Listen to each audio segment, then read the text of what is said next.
What's up, heretics? It's the Religion of Speed podcast, the show for car nerds by car nerds. I'm Matt Overstreet. I am Chris Huffman. I'm Hamza. And I'm Aaron. And I'm going to be relying on these guys to be doing a lot of the talking today because my brain is fried and there is a lot of automotive news to be talking about. So you're not going to be hearing much of my voice. I'm hearing these guys, which is perfectly fine because my voice is the worst voice on here. Damn. Hamza's the best voice. Jeez. Hamza does have the best voice. It's either Hamza or Huffman. It's one of the H's. Let's say I'm just loud. Hamza has the best definitely opinions. Has the best opinion. I have the loudest opinion. In America, those are the best opinions. Yeah. All right, I want to start off today talking about something that happened. We actually delayed recording the podcast. I'm kind of glad we did because this happened in the delay. Ford is to team up with Red Bull and return to F1 in 2026. This is exciting. Yeah, another manufacturer in F1. Yeah, but in what capacity? So they're going to be providing engineering support for Red Bull's engine development team. Yeah. So it's more like, listen, I know it's more just branding than anything. So So the idea is, at least from what I understand, is it Red Bull already has a plant for 2026. Yeah. They're just kind of there to be like, here's like a screw that you should replace this with, and then here's some money. Like, right? So Ford is consulting on reliability. Yeah, maybe not the best idea. No, I mean, the main thing they think they're doing is because Red Bull bought Honda's old engine development facility, so they're going to be doing their own engine development now. Okay. But I think they're bringing on Ford more for the electric, the KERS stuff, the regenerative stuff. Interesting. Yeah, things that's like that. cool. I think that's where Ford in this quote is kind of, that's why they teamed up with them, at least, on paper. Says, Ford's return to Formula One with Red Bull Racing is all about where we're going as a company. Increasingly electric, software-defined, modern vehicles and experiences. F1 will be an incredibly cost-effective platform to innovate, share ideas and technologies, and engage with tens of millions of new customers. That is so many buzzwords. Oh, man. That was written by a marketing person, not by an sure. engineer. This was written by ChatGTP AI. Make a buzzword-filled blurb. Yeah, that's interesting. So does that mean the Red Bull KERS systems, they're going to say Red Bull powered by Mach-E on the back? No, maybe, yeah. That Could be part of their branding. Yeah. Because, I don't mean, know. that's Ford's whole electric thing is the Mach-E when they're not, desecrating the Mustang name. I don't know. I think it's not like they're a stranger to Formula One completely. Yeah. I mean, it's been a whole couple of generations, really. But Yeah, but Ford is the third most successful engine manufacturer in F1 when you consider Ford Cosworth. Wow. Okay, yeah. So exactly, that's what I mean. It's like heritage. Everyone's had a couple of people like Ford and F1. I'm like, obviously look back at the history and just look at Ford's reputation in the UK for everything versus America, and I think it's a more prominent racing heritage on that side of the world, and I do think it's hilarious that Ford has a better racing reputation in the UK than it does here in America. I mean, Ford has a pretty good racing reputation here with NASCAR. It does, but NASCAR is not that popular outside of the And States. also, like, I feel like Ford never, or at least since like the 60s, I feel like they didn't really exercise the fact that, like, look, there's a race car and here's the road car kind of version of it. I feel like in the UK they were doing Cosworth Escorts forever, Yeah. But it seems like after a while Ford kind of distanced themselves from like, we do racing and we make cars. Those are kind of two different things. Yeah, but it wasn't like like you said in the '60s where you'd go out and drive your Shelby Mustang and then go win at the track. Go to an SCCA event or not SCCA, but SCCA, NASA, any of the But the production cars and the race cars were a lot more similar in the 60s. Yeah. Now they're, chassis with stickers on them. So it's like, oh, that's a Ford Fusion grill. But it's Right. really just a big fiberglass Well, body. that's a Mustang now in NASCAR. Is it a Mustang now? Yeah. Okay. The new age cars, the new ones they developed, look a lot more like their road going counterparts. The They're new still ones just a with the, tube frame, with the transaxles. Yeah. Okay. but they're still just a one-off car basically. So there's not a whole lot of crosstalk there. But I don't know. I'm just kind of, even if it is just a sticker, it's just cool to see Ford getting back into it in some sort of fashion. It's cool to see manufacturers just participating because in 2008 we lost so many manufacturers. Right. There were only 4 teams in Red Bull after the crash of 2008. So it's cool to see more people getting into racing, supporting racing, because that's how it lasts. Well, because in the next couple of years we get Porsche, right, and Audi, and I just those are. I feel like it's kind of one of those things where it's coming full circle, and you're gonna get a whole new breed of hopefully young people to inspire these manufacturers to let the technology from F1 begin to trickle down into their road going cars, and hopefully with Hamza's prediction of internal combustion not really going away, like that would be amazing. That'd be cool if they put a push to pass button on the Mach-E. But I mean, it just then you have also, if you consider Andretti Racing trying to get into F1 and possibly teaming up with Cadillac to do so, because Cadillac is upping their racing game. They have their LMP1 cars or LMP, whatever the prototype version is right now, the hypercars in like American endurance racing and the European endurance racing series. So it's a lot of American domestic manufacturers getting back into it. But and then, like I said, with Daytona, this was the biggest field at the 24 Hours of Daytona ever. And you had Acura, Cadillac, Ferrari returning to prototype racing, Porsche returning to prototype racing, Lamborghini is entering prototype racing. Wow. There's a lot of manufacturers getting into racing right now. I don't know how in the hell 2023 is proving to be like the start of a renaissance of sports car racing and manufacturers investing in racing, but here we are.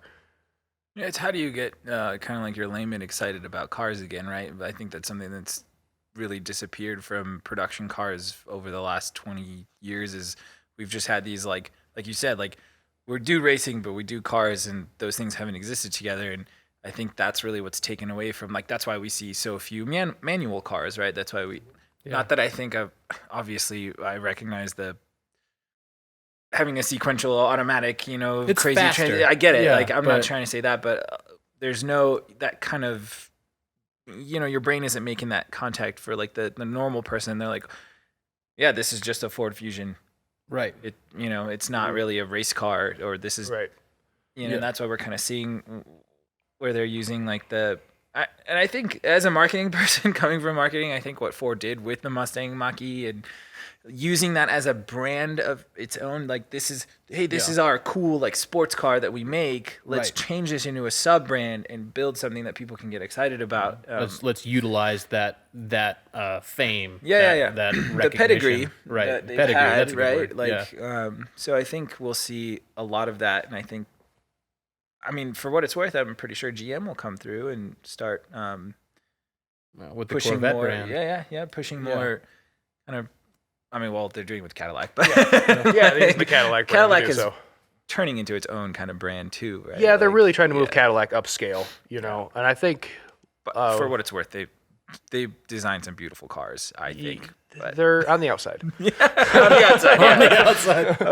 I've always liked how Caddies. I remember when that CTS came into Aspen, you're like, man, I love these things, but they leak like a fucking sieve. Oh, there was like a fucking piece of Swiss cheese. It had so many holes, it was leaking water into it. It was ridiculous. What was I gonna say? Oh, the big thing with like Acura, Cadillac, and them entering endurance racing is I feel like they're using that, and I saw it during the broadcast, to kind of be like, look how like reliable we could make cars. Like this Acura raced for 24 hours, no hiccups. Yeah. Here's the NSX. Here's the Integra. You can have a little bit of this DNA in your car. Yeah. And like you said, we just haven't had that for a while, but they're kind of seeing that this endurance racing, or the pinnacle of motorsports, people are into it. They see the brands, they see them succeeding. It subconsciously goes, well, hey, if Ford can build a engine for Red Bull to race and win, then they must make good engines. Oh, maybe I should buy a Maverick. Right. It's like, there's no linkage between those two. Yeah. But, Just that branding-wise. blue oval. Yeah, exactly. Yeah.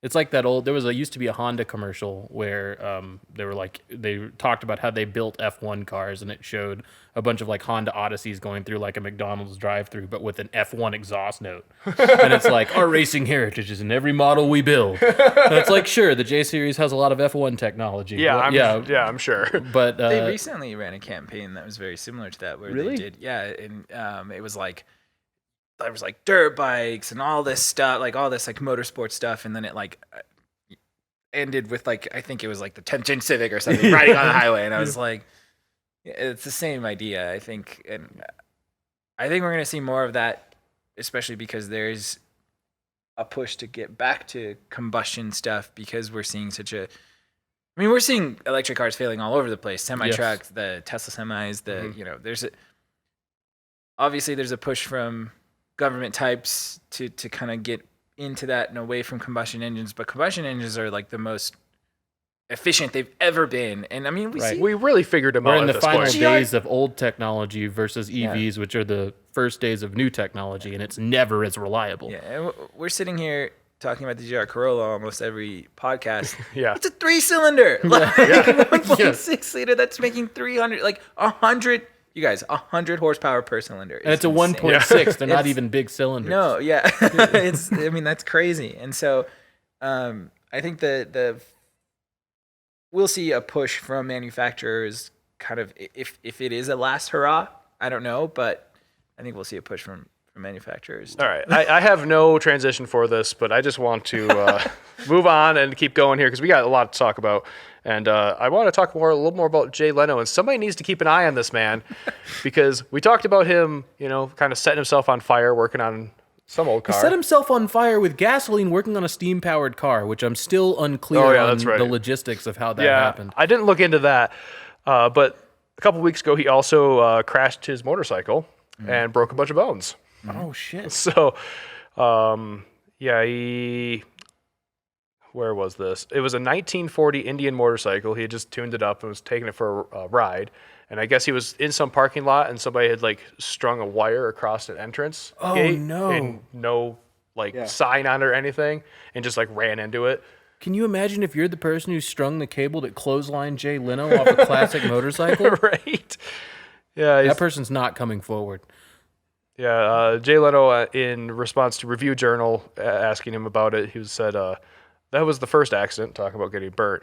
Then just last week, I got knocked off a motorcycle, so I've got a broken collarbone, 2 broken ribs, and 2 cracked kneecaps. Oh. So he needs training wheels. No, that's terrible. That's awful. He probably wasn't even wearing any. It sounds like he wasn't wearing shit because I think he's out for maybe like just a half face, no face He was in a helmet. parking lot. Or So. just zipped around the block to make sure it wasn't leaking fuel anymore or something. Yeah. I mean, he's 72 though. I'm sorry, it's 72. If I've got a 2% of the vehicles that he has, I'm gonna enjoy all of them all the time. Right, even if you injure yourself, it's worth it. Yeah, It's like when Seinfeld was in that 911 and his brakes failed and he ended up rolling it through an intersection. I didn't even know about that. It happened a few years ago. I don't remember that at all. He was in a 911, his brakes failed, and then he said he pulled the handbrake and the handbrake failed. So he had to put it into a slide and it ended up rolling. Jesus. Yeah. How fast are you going to roll a 911? Right? Yeah. Well, I mean, it was like an old one, so it's not quite as wide. But It's all tall and shit. Yeah. I did like Leno, though, because he is still a comedian at the end of the day. Review Journal asked him, why did you not, say anything about this? About you. He's like, well, after getting burnt up, you get that one for free. After that, you're just Harrison Ford crashing airplanes. Damn. Fucking dig. Yeah, that's awesome. Harrison Ford's like, what? What the fuck, dude? Harrison Ford's like, I deserve that. He has crashed 5 airplanes. Well, and he there's this Landing them too. When right? I was in flight school, we actually used a Harrison Ford radio call in and landing as a training tool. Oh, really? Because he's coming up at 2 runways that are parallel. And he's Harrison Ford, so he thinks he's landing on the right runway, but he landed one over on the taxiway. Oh, God. Where you're not supposed to take off and land. So he lands, and you hear this phone call, this radio call, and he's just like, you landed on Charlie. It's like, I landed on Charlie? Yeah, you need to take a phone number down. And if Tower ever tells you to take a phone number down, it's like, oh, shit, you're fucked. You're in trouble with the FAA. And oh, God. So, yeah, and they continued. They used it as a lesson in humility, too, because he calls the FAA, and he's like, yeah, I'm the idiot who just landed on the taxiway. He still has his pilot's license. Against all odds. I guess if you can fly the Millennium Falcon, they trust you with a Cessna. Hey. With enough money. Yeah. I mean, back to this, I don't know, man. Jay Leno, he's one of my heroes, man. I hope that I can be that successful in comedy cars and be that clumsy. That'll be me. That will be me, for sure. You know, I don't know. It's pretty amazing how like Jayla, like people just think of him as the Tonight Show guy, but like you're He's a late show or Tonight Show. Yeah, but either way, like he rose up through the ranks. He's been a car guy his whole life and made a shit ton of money. And then all And he he's does spent- with it and is he's spent it the way we would spend it. Yeah, it's like he is the ultimate car guy. Yeah, when they almost. interviewed him on Top Gear, they always talk about what your cars are. But Jeremy Clarkson pulls out like stapled documents. He's like, you've got a lot of cars. And he starts reading some, and he's like, but who wouldn't do that if they could? And the whole crowd Right. erupts because that's exactly what we would do if we had access to that much money. I'd be hard pressed to find any other public figure that did not make their living through cars that is this ingrained in the community. Yeah. You know, Yeah, throughout that's- his life. yeah. Well, and he's got something for every niche too. Like he's got everything. Yeah, he's not like just like Not- I like one old thing. It's like no, it's like everything. Right, he's got steam powered cars. He's got old first gen electric cars. He's got imports. He's got domestics. He's got supercars. He's got motorcycles. Is he a contributor? I think he's a contributor to the Peterson Museum in terms of displays. I would guess so. I can't say definitively, but I feel like that's got it. I feel like when he does go at some point, hopefully not driving one of his own toys or something like that, but I feel like there will be like he's probably got some secret plan to have like a massive museum of I don't even. I mean, I his- hope they open up the Jay Leno garage. Yeah, like as a his museum. actual garage because Yeah. it's Oh, beautiful. that Like makes he's sense. got artwork on the walls, and what I always love is when you see him walking down the rows because he ignores like 20 things that you want to ask about because the video's there to talk about this car. Right. And he walk like, what? I want to see that, but everything is plugged into a battery tender. And there's just like he's stepping over battery tender cables like all the way down. Well, yeah, part of the thing is like I've heard him say before, all those cars are good to go. He can go grab the keys for any of those cars and go drive them. just hop in and drive them. Yeah. I was about to say, I hope that Schumacher like battery tender company sponsors. We've only him. got 3 cars in here, and I wouldn't say that about. No, like you two could, of 'em drive. Yeah, you can hop in 2 of them and go. Let's say the 240 will start. It just won't go. Yeah, I'm not gonna go anywhere. It has no transmission. Or front wheels. Yeah, that's true. And the RX-8's an RX-8, so it ain't going nowhere. It's a real for while. crapshoot. I need to get up here and get working on that. Anyways, next up we're gonna switch from Jay Leno. Actually, Jay Leno did have good things to say about the Prius when the Prius came out. Surprisingly, he was like, "These are the cars that are gonna save enthusiasts." Yeah, He's like, because regular people can buy Priuses. Right, So exactly. that we can buy stuff and burn a ton of gas. yeah, exactly. Yeah. So, I would be curious to see what Jay Leno's opinion is on this. Coming from Japan's Best Car magazine, they claim there's going to be a GRMN version of the Prius, which is one up from the GR line. GRMN is like the super race spec, not like race spec, but like even higher performance spec. So is this gonna be like a carbon fiber roof Prius? I mean, if I think this version of the Prius has charging things on the roof. Oh, solar solar panels? panels. Yeah. Okay. I think, right? this version of the I know Prius they is did on that the for a Corolla while. platform. Yeah, same chassis. That doesn't same surprise me. chassis. That front end kind of looks familiar. Right, A yeah, little very just- Corolla-ish. But so at least chassis-wise, I know they can make a GR version of this because they can pretty much just transfer some parts over. And I think it's going to be really neat. I mean, even first-gen Prius owners talk about how they love how it gets off the line. And And these are supposed to make like 215, 220 horsepower or something like that now. Which Gonna is roast some tires in a Yeah. Prius, I love right. that. well, it's funny because they'll probably put rolling resistance tires on it, so you'll get no grip and just spin them.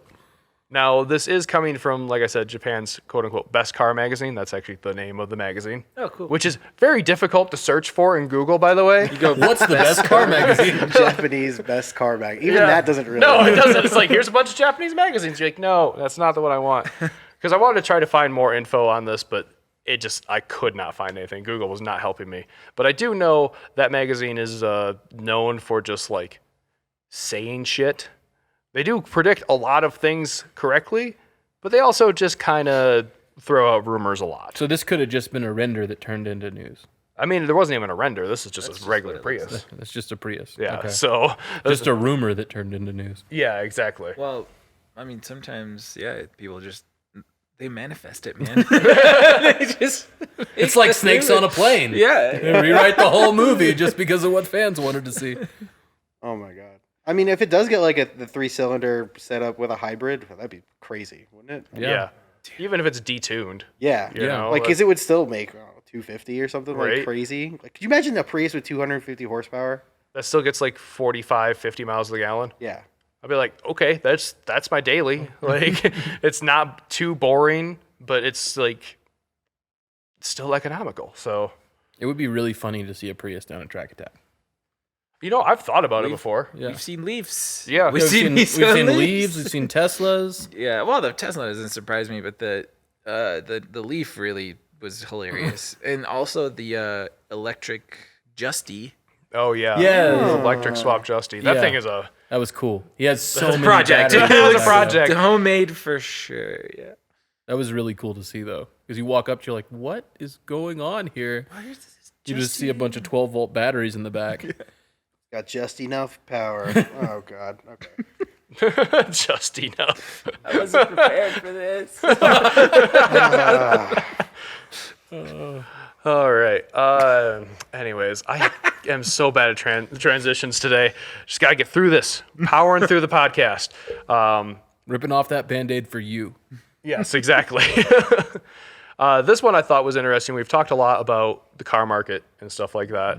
And Bloomberg was reporting that car repossessions are at an all-time high from 2009. Which I was looking at the chart. because 2009 recession was an all-time Yeah. high, yeah. Okay, all Yeah. right. I It was makes like, sense. I mean, we've covered that car payments are at record highs. We know interest rates are shooting up. Mhm. A lot of people have 72. overextended themselves. There's like crazy 80-month. Yeah, 80-month Yeah. terms at Right. 20% interest. 20%? I mean, I'm seeing like 14 and 15% as like when they run your first credit check. For real? Yeah. The average right now, according to Bloomberg, is 8%. That's Average. high.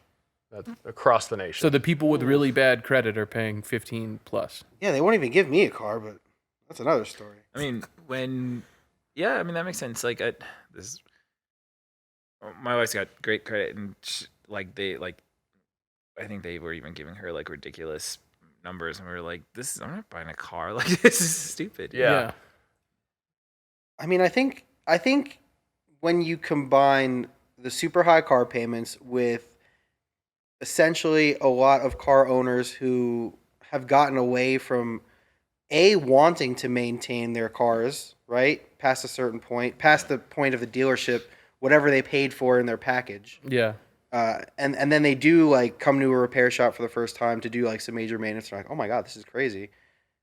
And plus the astronomical car payment, like Yeah. a car is really to the everyday person now, I think, becoming such a part of throwaway culture that I bet a lot of people don't even care. They're like, just take it. I'll figure it out and get another one. Yeah. You It's like, know? at least I'm not making more payments. There's no pride in like they're not excited. I don't even think a lot of people are excited about the cars that they overpaid, and have these massive loans on. Yeah. Yeah, I think at this point, a lot of people are just like, I just need a thing to get around. Right. That's it. Because in America, the way everything's zoned, it's not like a car is a luxury. If you want to live and work and go grocery shopping, you have to have a car. Because not all that stuff is not close to each other. Yeah, and I mean, I work in the repair industry, as repair bills are just getting astronomical. Like, I can't believe how expensive some of these repairs are getting. Yeah, our door rate for Hyundai labor just went up to like $190. Yeah, Wow, 190. Yeah, for customer pay, yeah. I believe it. And we're going to raise it again before the end of the year. Yeah, it's going to be, I think the national average is going to be over 200 before you know it. Yeah, Chevys already over 200. Yeah. Yeah. Jesus Christ. For Chevy, like Right? domestic labor. So, yeah, you get like, a 2-hour job and Yeah, that's $400 in labor. In labor This is before alone. you've touched parts, Taxes. shop supplies, Yep. everything else. you're going to have a $600 bill easy, And what on a lot of newer cars is a 2-hour job? Yeah, not much. Yeah. Everything's expensive. Everything takes forever. Yeah, I did have to save this little snippet from the Bloomberg article just because I thought this was very apt. Joseph Fields in Fort Worth, Texas, fell behind on his car payments and now faces a hit to his credit score. With his monthly bill at $556 for his 2001 Subaru WRX, the 25-year-old is having a hard time figuring out which cost to prioritize. In 01? 2021. He 2021. Oh, Okay. 20. Sorry. Oh, I was I like, thought you said a 01. 2001. I might have. But, I mean, I was like, oh, a WRX owner is behind on his payments? I am shocked. Shocked, I tell The you. most crashed and repossessed car in the country. Well, I can either buy this vape or There was another part of the article was talking about somebody that had a Dodge, what is not Avenger, The Dart? the Dart, yeah, financed at like 18% interest. Ooh. Oh, Dodge will finance anybody. That's why you always see them in like, I'll just say the poorer neighborhoods and like the people like overextending themselves to get like the high-end Chargers or something. Right. And it's just like, they'll give them financing. they don't even make it the duration of the loan mechanically. It's No, they terrible. don't. God, that is awful. You're right. On an 80-month term, you buy a You're Dodge not- Charger. you're not making it, That thing's dude. breaking before you pay the Exactly. car This is off. the other reason why I don't want to get rid of the GTIs because I got it for such a steal. Like, Yeah. I wouldn't. Well, that's my thing about the Fiesta. $280 on that thing. Yeah, you don't have a great. car payment. I thought it And was you have a car high. you love. Zero interest. Yeah, that's great. See that to have that kind of car for that kind of car payment, that's great. I wouldn't change anything either if I were you. Yep.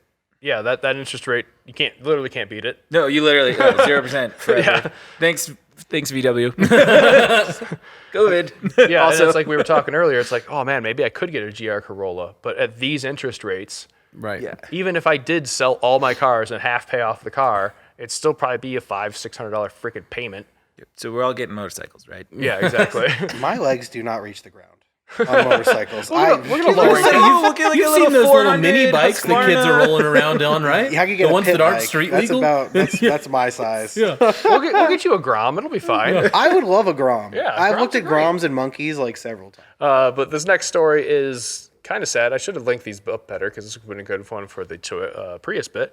But the CEO and president of Toyota, Akio Toyoda, is stepping down from his role. He is still going to be on the board of director, like the board basically, but he is no longer going to be in charge. Now sorry, go ahead. He's the driver, right? He likes, he's just, dude. Yeah. Just, he's Yeah, gonna he go just race. wants, he wants to do more racing. Yeah, He's the reason that we have so many fun Toyotas right now. yeah, he really is. He did like really change Toyota's like.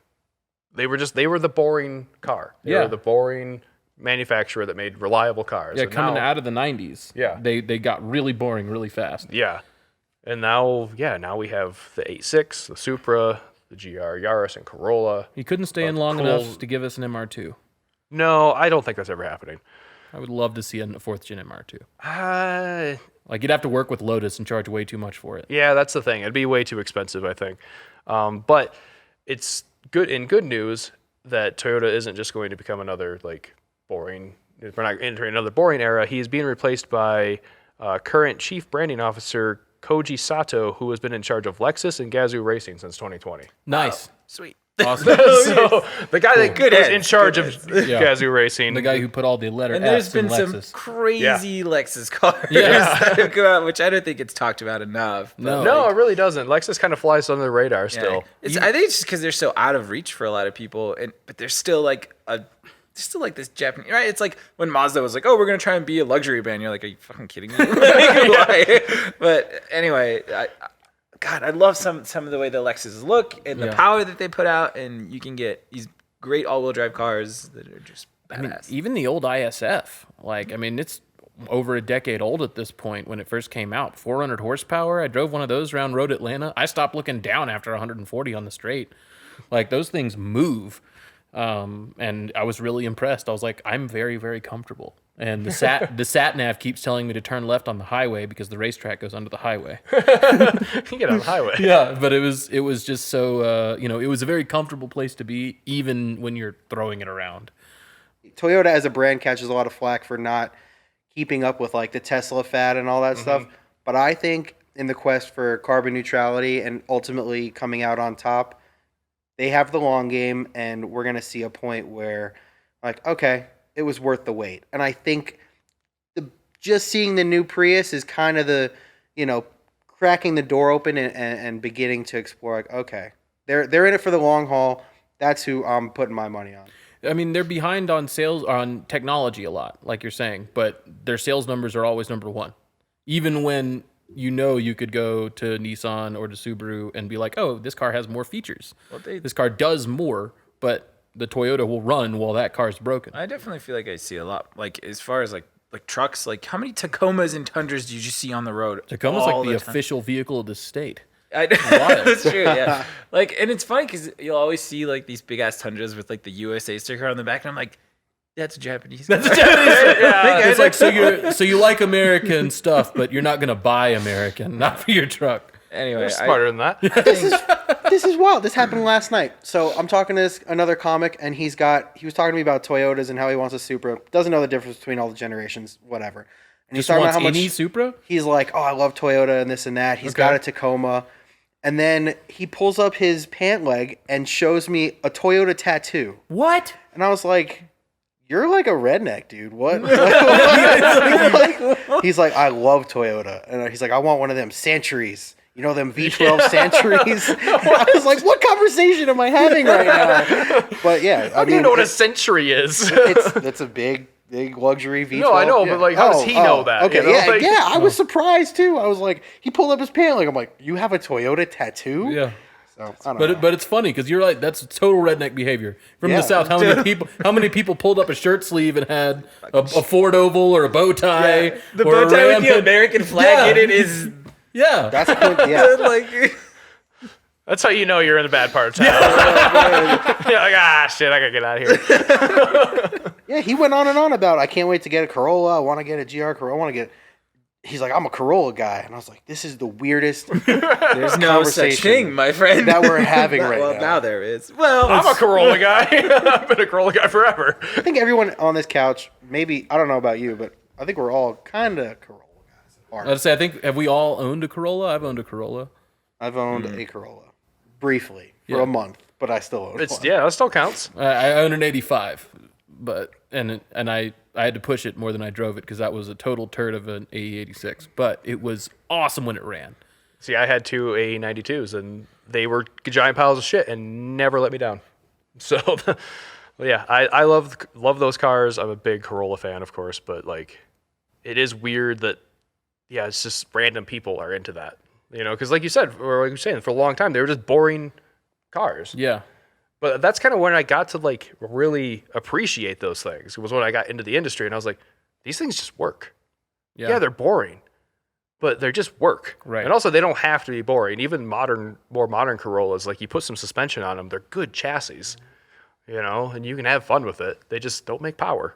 So, but even in the engines that make power, I mean, the reason people love the 2J so much, right? Is because you can just crank out endless amounts of power out of it, and it works. It just keeps running. I think even the 2ZZ is an underrated engine from Toyota. Oh yeah, 2ZZs are great. I think it just came out at a time where I think the K is obviously, bowed down to it, but the 2ZZ, that's a great freaking engine, man. Even the 1ZZ, that's in everything. Yeah. It's in every fucking Corolla, MR2. It's in so many things, I don't know. It's Toyota. They get a bad rap. Yeah.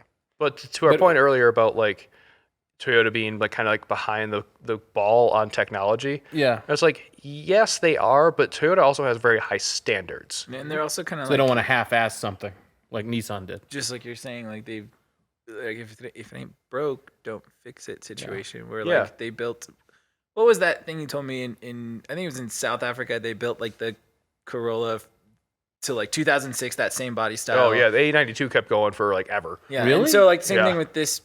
With the Land Cruiser, the FJ40 in South America and Brazil was built till 2002 or something like that. Like you could just buy that. Buy it new. Like a new version of it. Yeah. So that means there's a bunch of crate 4A, because the AE92 had a 4AGE in it, didn't it? Well, I don't know what they were running for engines. I think they were running like a 4AFE, Okay. like an updated version of that. Maybe they were even running newer engines, but the chassis kept going. Okay. I was going to be like, wouldn't that be awesome if you could get a 2002 4AGE? I mean, they kept those things going with like silver tops and black tops for a long time, just not here. You just had to track them down. Yeah. But like you bring up Nissan is a very good point, because that's what I was going to make is like Nissan, people give so much flack to Nissan because they make kind of shitty, like unreliable cars as far as Japanese go. But like they're always pushing the envelope. They're always trying new things. They leap forward, and Yeah. that's why they end up failing because they're taking the risks, and everybody learns on it. They were the ones to popularize the CVT. They were the ones to democratize radar cruise control because the S-Class had it for a long time. Yeah. But you could get it on an Infinity. You know, they were the first to have a consumer grade electric car with the Leaf. Yeah.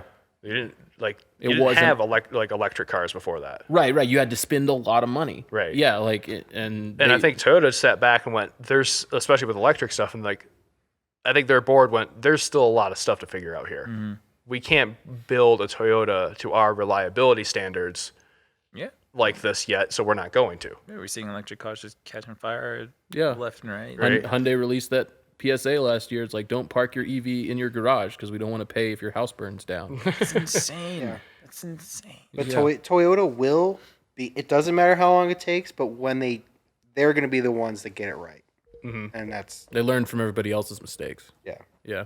Or more importantly, they spend time in their own, and they're staying in their own lane. Like They do have a hybrid for almost every model that they make, right? Like you get a RAV4. I mean, not the You can get trucks, the Tundra now. Is the Tundra got a hybrid now? You can get a Tundra Wow. hybrid. The new generation Yeah. has because they killed the V8, so now you get a twin turbo V6, and then there's a hybrid. It's a twin turbo V6 with a hybrid, I'm pretty sure. Oh, wow. I'm pretty sure. Ford did that too, though, right? With like one of the F-150s, I think. Not the hybrid. yeah, no, they. I'm pretty sure because if I'm not mistaken, my buddy has an F-150 like Platinum, the craziest one, and it is a twin turbo V6 So hybrid. it's the EcoBoost? Oh, okay. Yeah, Wow, I didn't know they think did it's a a hybrid 3.5. power plant in their Yeah, trucks. I haven't seen those yet. Fast as hell. I mean, it was like 80 grand. I bet that thing is so quick. off the line. Like, it's- Every time I drive one of the EcoBoost F-150s, I'm like, this is too fast. Yeah, it's really There's no quick. reason this needs to be this fast. Yeah, I drove one. I'm like, wow, this puts my V8 to so much shame. It's crazy. Like, Ford's another one that I think ultimately will probably wind up getting it right. You know what I mean? In a weird way, but I did finally see a Lightning. did you? I did. Oh, wow. It's well, like and that's a great yesterday. example of democratizing the EV truck market. Well, at least it was. It was. Until they raised their prices. For 1 year. They're like, actually, we're losing a lot of money on this. Like, we didn't expect everybody to buy the one without any options. It's like it's a truck. Right? They always do truck stuff. Right. I wanted the work truck model, but Yeah. they just don't even offer it now, so that sucks. But you know, the fact that Toyota went from like boring cars to exciting cars might have something to do with no, I didn't say what school it was that did this study. Anyways, this study found that driving a boring car lowers your testosterone level. Toyota Camry? Yep, there we go. As an example, they used a 16-year-old Toyota Camry versus a 911, and they had a bunch of college kids drive each car, and they took their testosterone levels after, and they found that testosterone levels dropped when driving the Camry and remained elevated while driving the Porsche. It's a Porsche. Like, what are we supposed to like? What?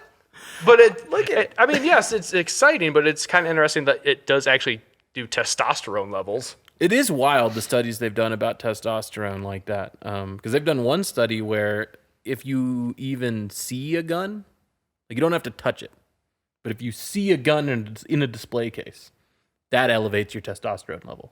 Weird. Yeah. Of course, these are Like, just just like little short things term like that. blips. No I got a Glock in my American- Rari. No American is surprised about this. Like, no, like we're just like yes. Of course it does. So all these low T commercials, you don't need a supplement. No, you just need a fast need a car. sports car and a Glock. Yeah.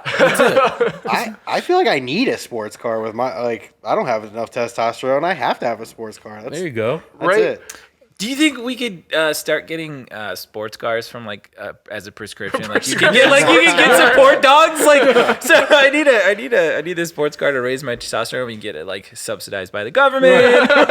You get pulled over for speeding. You just show your Yeah. sports car service I'm card. sorry, sir. I've got low T. Yeah. This is, It's all right. Oh, The- I'm so this sorry. is- I have it too, but you know This is prescription speeding. I'm going to prescribe you speed. What? No, you just drive fast. Oh, okay. Stay tuned for our new segment, Prescription of Speed. That's like in 20 years if we're still doing it. Oh my god. Prescription track this. Yeah. There you go. The cop pulls you over. Is like, oh yeah, I have it too. That's why I chased you down. You should see my T levels after this. Oh my god, that's hilarious. I grab my gun and everything. You want to see it? It's a little T hit. There we go. Did it hit? Just take a look. Yeah. You got to be careful, man, because then people start getting aroused. It could go south real fast. It's like, whoa, okay, We'll put the talk gun away. about Put the tea gun away. abuse. Yeah. Oh my god. All right, we can just move on to that. We have done everything we need to do here. All right, last story. It started off really bad with the candidate that doesn't have schools. It ended up on such a high note. That's the segment for the real. I feel bad for the people that turn off the podcast at 20 minutes. We're just getting warmed up. Right. We don't hit our stride till halfway through. So this is an interesting one to end on. We were talking about Hyundai Kia. The problems they've been having, we've been talking about constantly about the thefts and the fires and the recalls, and they're in a bad spot. But now Seattle is suing Kia Hyundai for failing to install anti-theft technology in their cars.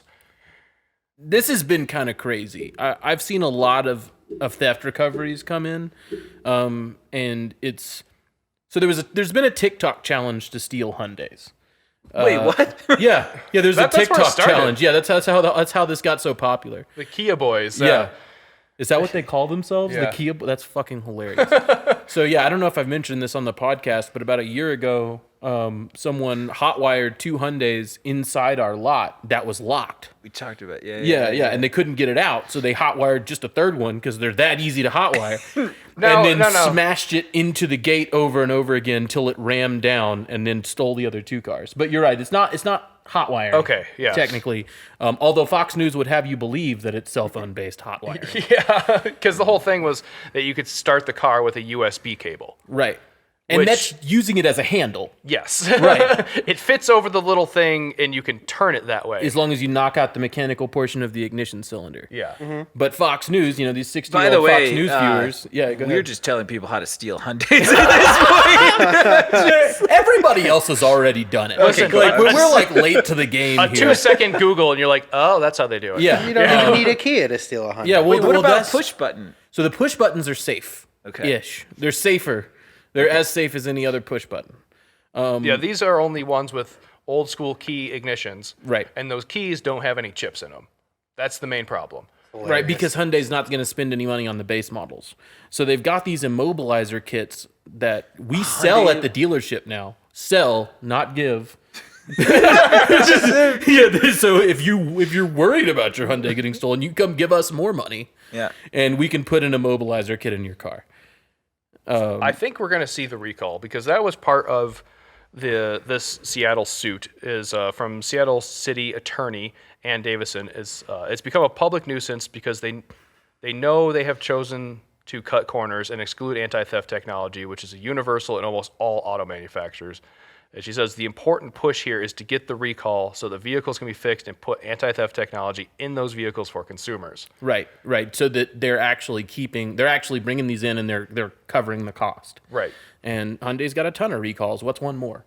Right? I mean, there's a multi-fuse recall for the fuse box where it'll just randomly catch on fire. Thermal event. A thermal event. Yes. It is not a fire. Legally. So they literally just pull a Yeah, fuse thermal and event. deactivate the system that can cause the fire. Oh. There's a Palisade, the 2021 Palisade. There's a stop sale on them right now. If any dealers have 2021 Palisades anywhere in the country, they are not allowed to sell them. Why? Because their hitch harnesses are creating a fire hazard. If you're a consumer who owns one, you bring it in and it's a classic Hyundai recall. They pull the fuse, deactivates the system so they get rid of the fire hazard. But the dealers aren't allowed to do that. And for months and months, I've been talking to Hyundai like, hey, winter sales is asking, we've got 221 Palisades we can do nothing with. And sales is they're just like, oh, yep, it's a fluid situation. We're working on it. And Fluid situation. yeah, it's a fluid situation. Well, if gas catches on fire, that's a fluid. That's a fluid situation right there. Right now, there's a event. seatbelt retractor And a recall. thermal too. event. the Ioniqs are having issues where the batteries are bricking the cars, and instead of replacing the batteries, they're just putting a software update. The fact that we can brick a car, is just that's where we are with EVs. yeah, Because like if ridiculous. an infotainment system on a Tesla fails, it bricks like a cell phone. yeah. Like You can't start it. You can't do anything can't with it, right? do anything Yeah. with it. Yeah. Man, that's It's wild. yeah. But I was gonna You can't just say, be like, all right, well, I'm just gonna turn it on. Yeah. Like, all right, park in a bag of rice. Let's see what happens. Rice. oh fuck, Huffman's on a tear today. Jesus On Christ. fire. You're having a thermal event. Pull my fuse before I catch on fire. Oh fuck. Yeah, I think this suit though, combined with the fact that it's not on the docket, but we saw that what was it, State Farm is dropping coverage on On these turnkey Hyundais. They don't want to cover them anymore. So they're gonna have to do something. Yeah. Because they're gonna have too many. These cars are still under warranty. They are. 10-year, 100,000-mile warranties. Yep, they advertise the best warranty in the industry, and you're gonna need it. So now, if you have your 8-year-old Hyundai that you can't get insurance on, Right. Crazy. you're going to be calling up Hyundai and Kia, being like, "What the fuck? Do something about this." And now some police departments are giving out steering wheel clubs for free. Yes. Yeah. 1995. Right, exactly. It's like, why don't we just put detachable steering wheels on them? Like, I mean, Dude, yeah, like Just give go- you Alright, an guys. NRG wheel for your Hyundai. you own a Hyundai in Denver. Just go to K-Series. Go to K-Series Get yourself Sports. an NRG Yeah. steering wheel. Yeah. Be the best. You can even get the hub lock. Yeah. Yeah, they make locking ones so other people can't just come over with a steering wheel and take it. Because that's that'll be the next level of the TikTok challenge. See people walking down the street with a Do the USB little cable and a ding. steering wheel. It's funny that they're using a USB cable and not a screwdriver. It just shows you like the difference in like. Generation. Yeah. Well, I don't have a screwdriver on me, but I have this USB cable. Like, I don't own pliers, but I have a lot of old USB cables. But we were talking about it before the show. These Fox News viewers and Fox News hosts, sadly, are seeing USB cables hanging out of the ignitions and thinking that kids are plugging their phones into cars to hack them. right, they're hacking them and starting them. It's like, Right. no, this is old school theft. Yeah, this is they're just using it as a handle, bro. Yeah, there's nothing fancy going on here. Wasn't this a big problem with like the Escort Cosworths and stuff? Yeah. Right? The insurance company stopped covering the Escort Cosworth because it was the easiest car to steal and you could outrun the police in Yeah. it. So it the became UK? like the bank Yeah. heist car in the UK. Yeah. I mean, at least when you steal That's that, a you have movie. some Is there a fun. movie? Like, who steals? Like, could you imagine? Like, I don't there's know, no there should joy in joyriding a Hyundai. Yeah, No, there really is no joy. I was gonna say, right, like, imagine how pissed off you would have to be. Like, you already own a base Hyundai. And you come out and it's just gone. It's just like, This story might be too dark, so it might get cut. So the way I wanted to end this episode is, we've been having topics to talk about and debate and stuff like that. And I think it was last episode actually, you mentioned something either in the episode or afterwards about who your Mount Rushmore of racing drivers is. Yeah, it was after we were having a conversation after the episode ended. Yeah, and I was like, that's a brilliant idea because, like, who are the 4 racing drivers that you would put on your Mount Rushmore of, the best 4? So I had a very hard time narrowing this down, and like I told Aaron earlier, I don't know if I actually 100% agree with this list. I think I could debate it for a lot longer. But It was a really tough assignment. It was tougher than I thought. I even posed this to some of my coworkers, and everybody had so many differing opinions. right, because it kind of depends on what racing you watch too, right? Big Formula One fans are going to pick Formula One drivers. Rally fans, rally drivers. NASCAR fans, that kind of stuff. And then you get into like Ken Block. Was he like Right. a good enough racing driver to be on that or something like that? And would we be discussing it if we hadn't had that tragedy? Well, that too. But so anyways, I narrowed mine down and I made a lot of notes about why, but we don't necessarily have to go into all of it. But the 4 I came up with for myself are Ken Miles, Niki Lauda, Paul Newman, and Sebastian Loeb.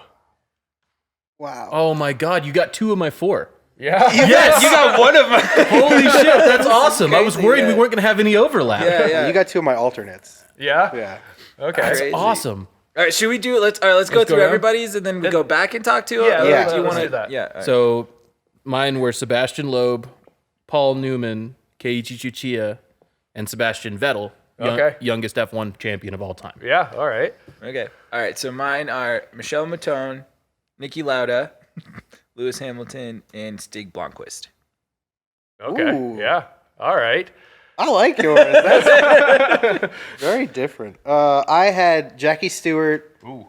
Tommy Mäkinen, Tsuchiya also, and Schumacher, Michael Schumacher. Yeah. Yeah, those are my. I top. was between Schumacher and Vettel because those two dominate Race of Champions every single year. Germany just takes home the Nations Cup most years. So I think with Formula One, because I have a feeling that we're all going to have to figure out the Formula One. There has to be a Formula One driver Yes. on the Mount Yeah, Rushmore for for sure, right? So are we going to try to narrow this down to a collective 4? No, I don't think we should. I think that's asking for trouble. I know. Well, the way that I looked at the we have that assignment much was like personally, because I Yeah. think that drivers have had different influences on us individually. Like Tsuchiya, obviously, Yeah. that has to be on there for me. Yeah. Same. Drift Bible. Yes. The You right? drift Bible. So like, but I that's can a measure personal my experience. happiness in destroyed tires, and I owe a lot of that to him. I love Ken Miles on yours though. Yeah. I think that's great. For me, like that was a personal one because Ken Miles, yeah, there's the Ford versus Ferrari movie, which I think kind of brought him to the forefront for me. Like, oh shit, yeah, and I did some more research. The man was just like, he was a mechanic and a racer. You know, It's kind of why I picked Lauda, but yeah, that Yeah. was also a lot of that. That was Exactly. both of them. It was like, but you got one from like not so rich British family, and then Lauda was from a rich German family. You know, so you have a couple different like backgrounds, but they were the same kind of thing. Of they were engineering, mechanic mindset people that got into racing. Ken Miles, I like him a little bit more, like, quote unquote, just because like he built his own cars. You know, when he started out with SCCA doing stuff, he built cars based on MGs and shit like that. Like, and eventually got teamed up with Carroll Shelby, and we all know that story, of course. But he was a great racer, and he just seemed like a good guy that just wanted to wrench on cars. And it's like, personally, that's where I am. Like, I like racing, I like wrenching. I just want to do that.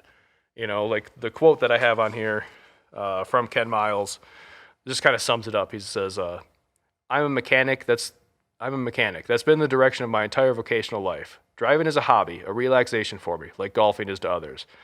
I should like to drive an F1 machine, not for the grand prize, just to see what it's like.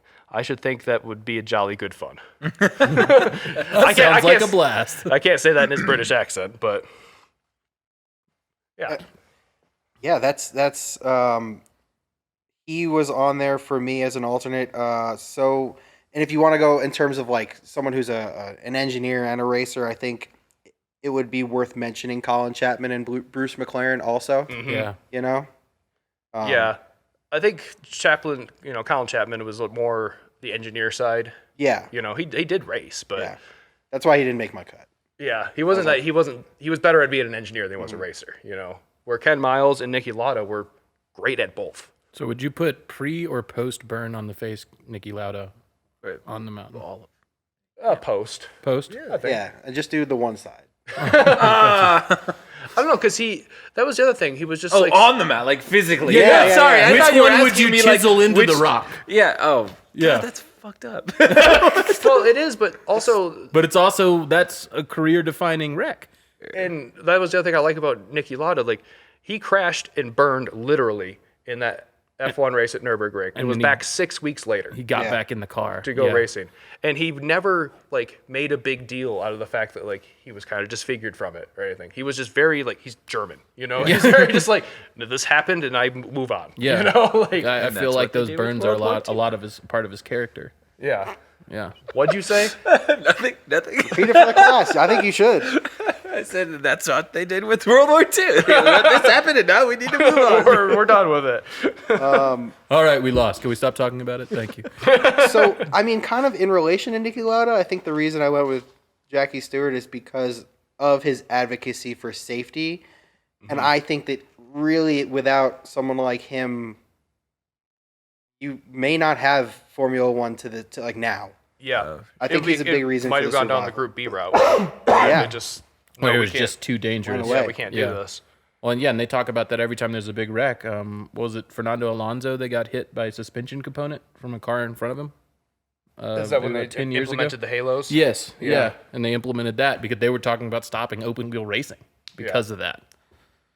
Yeah, so I think that's a very important.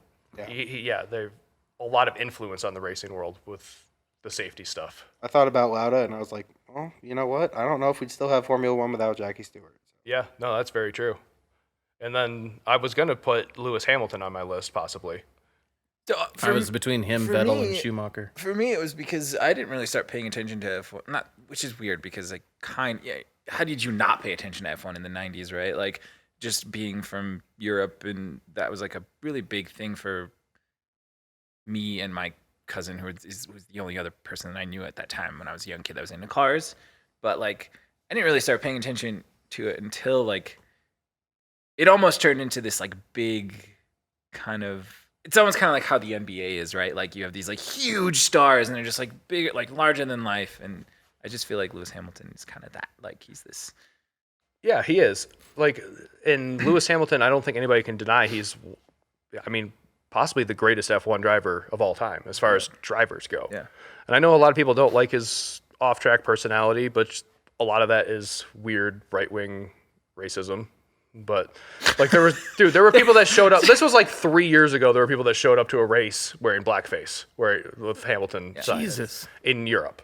Jesus. Oh, Right. It does not surprise me in Europe. I mean, they still throw bananas in Italy during soccer games, like at players of African descent. Holy Jesus shit. Christ. Like that's like a normal thing in Italy. Holy shit. The Italians are they got some shit going does not on. surprise me. I guess with more homogenized cultures, it's harder to be sensitive, or it's harder to. Yeah. I don't think they allow homogenization over there either. All their milk is raw. Oh man. But yeah, but I just had to go with Lauda instead of Hamilton just because it is. Well, I picked 2 F1 drivers and 2 rally drivers. Yeah. It's like I mean, I did go the Schumacher route. I went the Schumacher route because I think that's who I grew up watching. Yeah. Mhm. And I like that he started with Ferrari when Ferrari was in the shitter Yeah. and really did restore them to greatness. And I think like ultimately that's something that like Enzo would be proud of.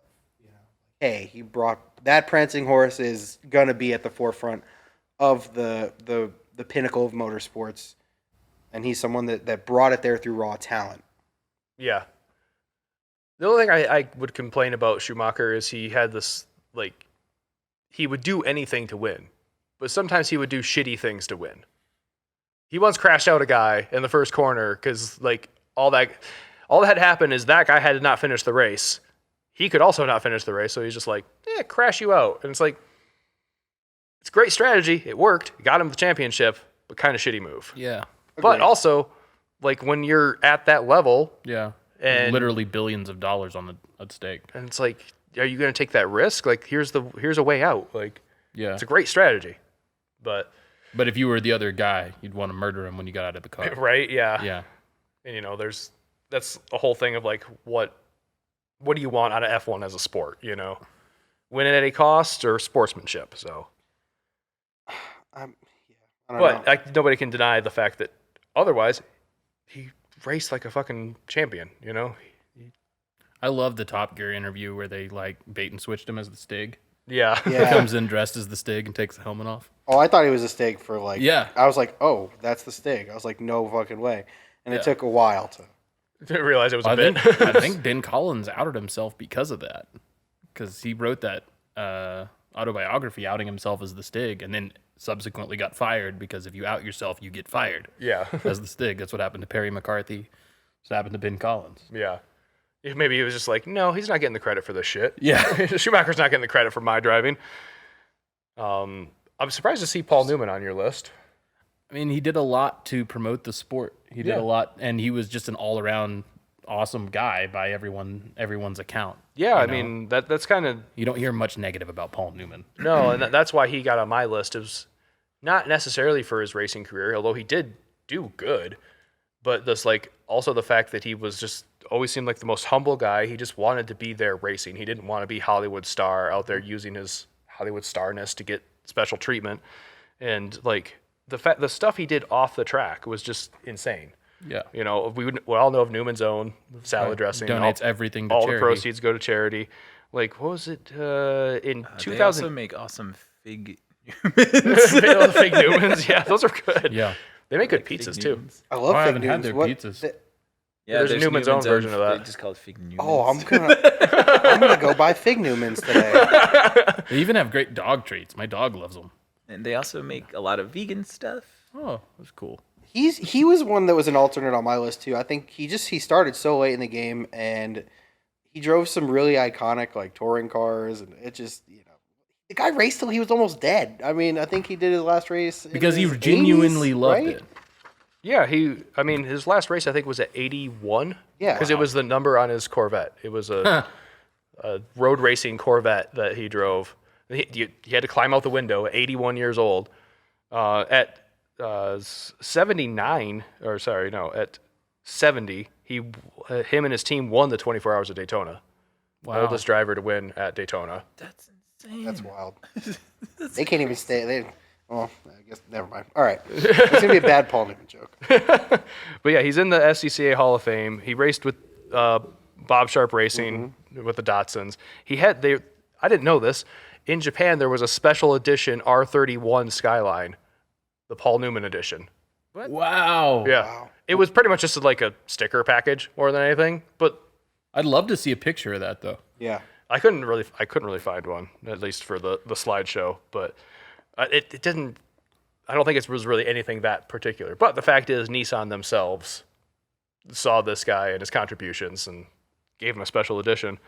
If you want to learn more about Paul Newman, I do highly suggest Winning: The Racing Life of Paul Newman. It's a great movie. Amazing documentary.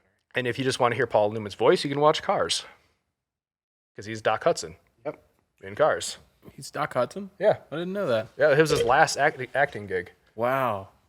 So fitting. Right? I know, it was just very fitting. Yeah. That's yeah, really like- cool.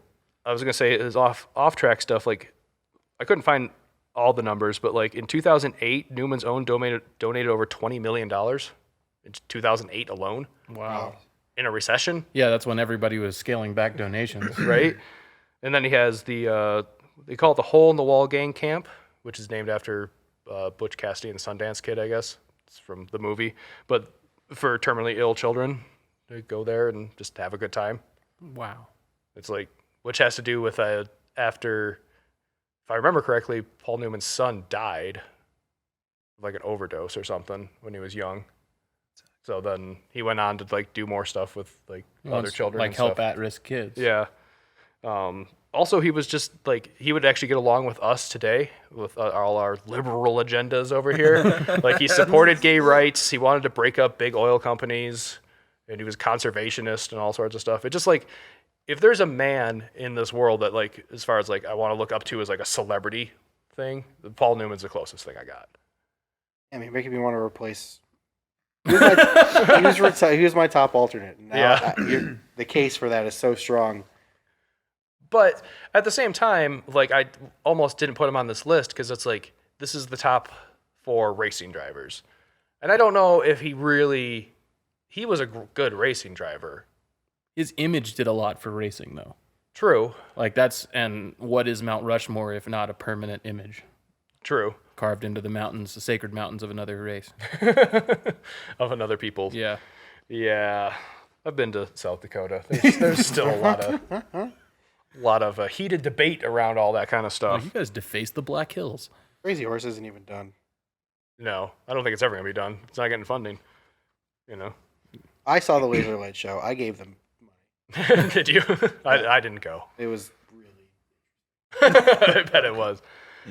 Then the last one on my list, Sebastian Loeb. Sebastian Loeb, I mean, 9 consecutive WRC wins. Yep. Prior to him, Colin McRae had the record at 5, and Colin McRae is a badass. Right? And Sebastian Loeb not only broke his record, but shattered it.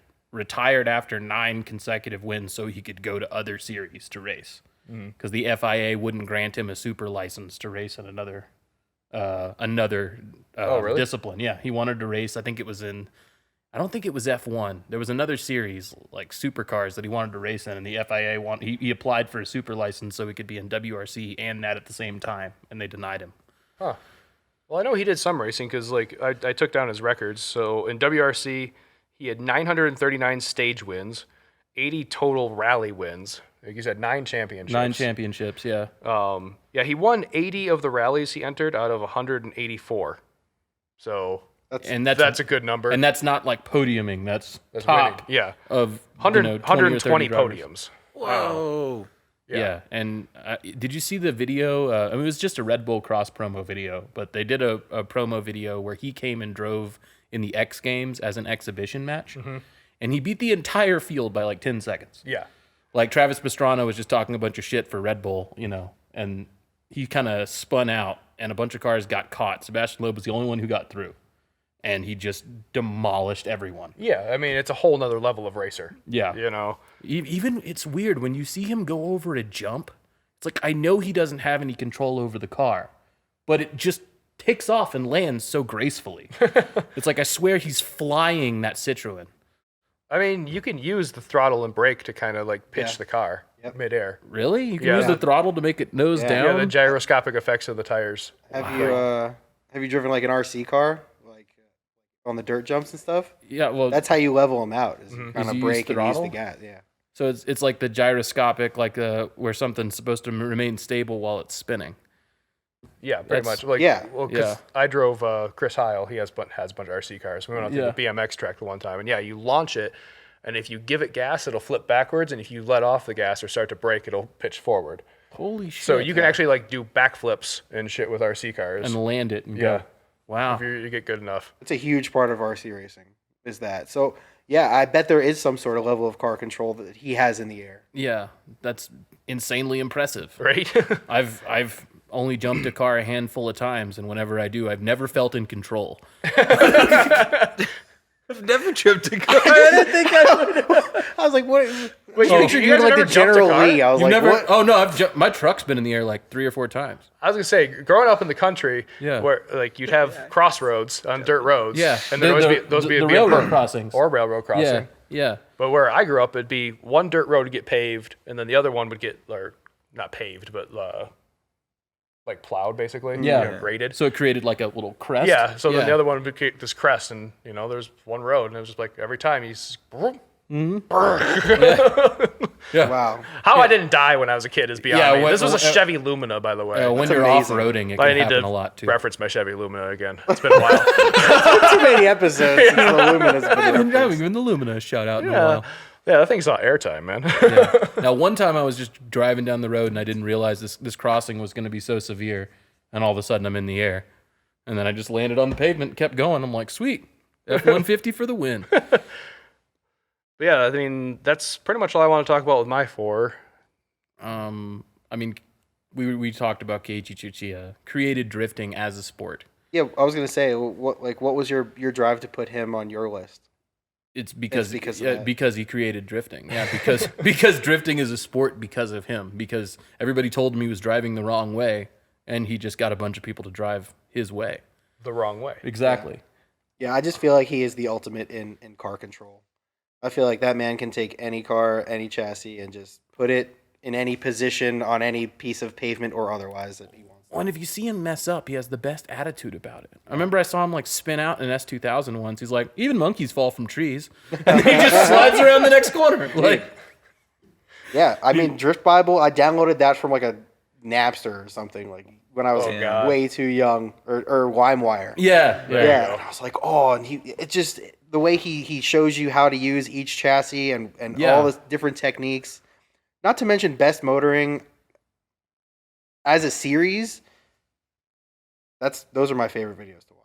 Period. Yeah, he just seems like the kind of guy you could walk up and have a conversation with no like grandeur or anything. He'll talk to you about driving, like, because he's into it, and he respects the car too. I love that line in the Drift Bible when he's like, some people pull the e-brake like this. You're not stopping a train. If you love cars, you have to respect them, right? Like, you just pull it a little bit. Like, and he shows this light pull.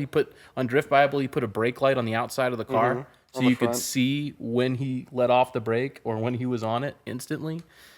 It's like he just wanted more people to come and get the same enjoyment out of cars that he had. He was, he was really instrumental in getting me into the sport, into the hobby. I still think about the Drift Bible when I'm sliding sometimes. And he also has a lot of like touring car. No, well, I think JGTC wins a ton. Yeah, he was actually a good driver. Yeah, like he is a fast. Like not only it's kind of that on-off switch of like, oh, I can be fast. Yeah, he's like, I can grip drive too. Yeah. I can beat you all if I want to. Well, I'm just drifting because I want to have fun while I'm in the front. I feel like, he learned to drift from the old school silhouette days of Japanese touring car racing, where those cars had a crap ton of power and not that great of tires, and they were loose. You drove them loose, and that's, I think, where he found his success. And then as cars, of course, got better, drifting became, you didn't want to drive the car too loose, but he was like, but it's actually really fun. Yeah. And everybody should do this. He's like, I had a lot of fun doing this. Like his analysis of everything he drives it just makes sense. So I love him for that. He does break it down in the layman's terms, really, really well. Now, before we end, we didn't really talk about any about the drivers you had on your list. Yeah. So I'll break it down and make it quick. So I picked 2 rally drivers that actually co-drove. I want to say Stig Blomqvist and Michelle Mouton. She co-drove for him before she became a driver, but maybe not. He was the first person to drive a 4-wheel, an all-wheel drive rally car. I picked Michelle because she was one of the, she's the only woman at the time doing rally driving and in Spec B. So she was in an insane generation of drivers. I think right now she runs the FIA women's something, some sort of program that they do, but obviously still alive. But she also did Dakar Rally and all sorts of crazy stuff that just wasn't she always talks about just being in this sport with a bunch of essentially penises. And I think that's super important and not only that, but she also won titles. She was an incredible driver and a great mechanic, from what I understand. One of the Dakar rallies, she fixed something on an Audi that had broken. I can't remember the story, how exactly it went, but limped it through and actually ended up finishing the race, which is crazy. But anyway, and then we talked about Hamilton, and then Lauda. So but I just wanted to give I was like, well, we're talking about all these men. We should probably at least mention the one woman that got on our list, which is I think that's more of a sign of just what racing is, because her getting this is 1982, right? I can only imagine the hurdles she had to try to overcome to get into that sport, because even because of the hurdles now, there's still so much sexism that goes on, and it's clear that women can succeed and win races. By no means is there any reason they can't. It's just they don't get the opportunities, and the fact that she probably had to work twice as hard. She had to get past all the male gatekeepers, right? To do those things, it's pretty amazing. Yeah, I think it's since we're doing these conversational pieces, maybe worth doing one where we talk about some women drivers and their influence on the sport. Yeah. Janet Guthrie, I think her name is, IndyCar racer. Back in the day, she had some things to say about some old NASCAR and IndyCar drivers. I could. Yeah. NASCAR drivers? Couldn't imagine. Apparently Richard Petty, maybe not the nicest guy when it comes to women, or even Bob Unser. She didn't have any good things to say about. And Bob Unser's daughter drove, right? Or is it his granddaughter? Yeah, his granddaughter. Yeah, she's still driving. She's in Spec Miata. Yeah. So I thought about putting Richard Petty on the list. And Unser, and we were talking about Unser. And there's several racing families, I think. Yeah. There's fucking Mario Andretti. That's the thing. It was so hard to narrow down, just because, and I'm sure we could talk about this forever, and if we had to try to narrow it down between the four of us, 4 people, I don't know if we ever That's could. a whole episode. Yeah, right. If you thought the Fast and Furious special was heated. Yeah. I don't know. The Fast and Furious special was probably I feel like we're, for the most part, on equal terms. We're Yeah, those movies suck. Yeah, I'd love to see somebody try How to come we challenge haven't that gotten list. a trailer for 10 yet? What's That was a going good on? question. It hasn't Coming dropped out. yet. It's coming out in like June or something. Is it? And yeah, we're getting it this year. Wow. Yeah, I haven't seen anything about it. Maybe they're just trying to. I saw a hide something. poster, and it was Dom, and it all it really was like kind of like his bald head, like he's looking down really sad. And he's got like the necklace, and then it just said X on it, and I was like, is this another triple? Yeah, X we're doing movie? a triple X. Is this It's a prequel to Triple X. It's We just find out X. they were in the same universe. would not surprise me. I would be like, yeah, okay, go on, All right, that makes sense. carry on. Oh, God. All right, heretics, that's going to do it for us today because I am done talking. These guys did not help me the way they were supposed to. No, it's all good. But we want to hear who your Mount Rushmore of racing drivers is because I know we missed so many Yes. in this conversation. So in the comments below, wherever you're watching, or if you want to go to our social media at religionofspeed.co on Instagram and Facebook, youtube.com/@religionofspeed, religionofspeed.com, wherever you want to reach us. Let us know who your Mount Rushmore of racing drivers is. And yeah, look at that. I did the promo and ending all at once. And Yeah. now I'm screwing it all up. So please help me. Get me out of this. We'd like to thank the band Wheels for the use of our theme song Colors. You can find them at Wheels the Band at bandcamp.com, and you can hear that song and the album Traveler Part 1. I mean, that was pretty good too. Yeah, I mean, I jumbled it. But Yeah, that's whatever. fine. This is a bit of jumbled podcast, but Click the bell icon, like, and subscribe. there you go. All right, thanks for listening, heretics. Until next time, peace out.